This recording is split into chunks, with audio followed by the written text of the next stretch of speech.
This lesson is about the importance of being ethical and ethical behavior.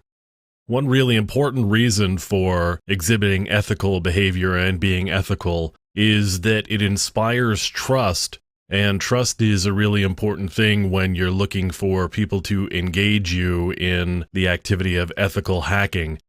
They want to make sure that you are not going to exceed the bounds of your authority, and also that you're not going to do something that's going to damage their infrastructure or their reputation or any of their systems or critical data.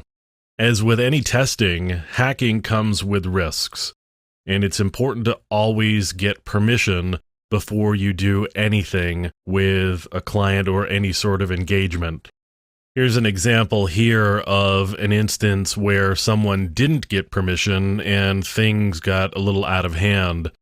Robert Morris Jr., also called RTM, was a graduate student at Cornell, and he wrote what was probably the first internet worm, and certainly the first that had a lot of notoriety.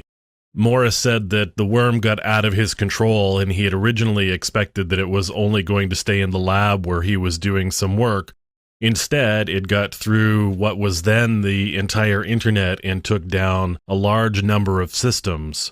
Now, one of the good things that came out of this was Carnegie Mellon decided that they would create the first computer emergency response team.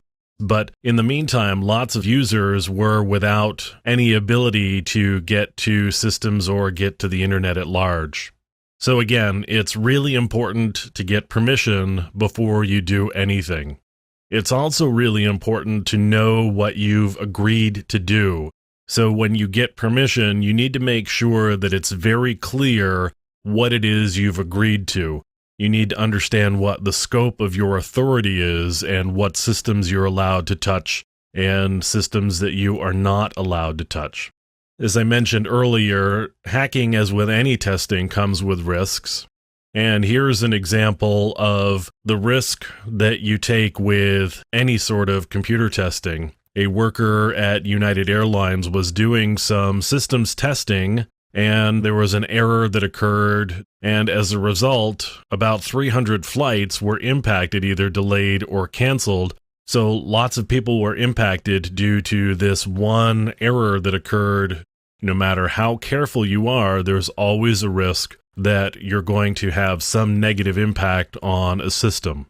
Because of that, you also want to make sure that you are communicating closely and carefully with the client or the company that you are working with. You want to make sure they know what it is you're doing and when you're doing it so that they can communicate to any customers that there's testing going on and there's a possibility for outage. So again, it's certainly in the title, ethical hacking, but I can't stress enough how important being ethical is to this whole process and the work that you're undergoing.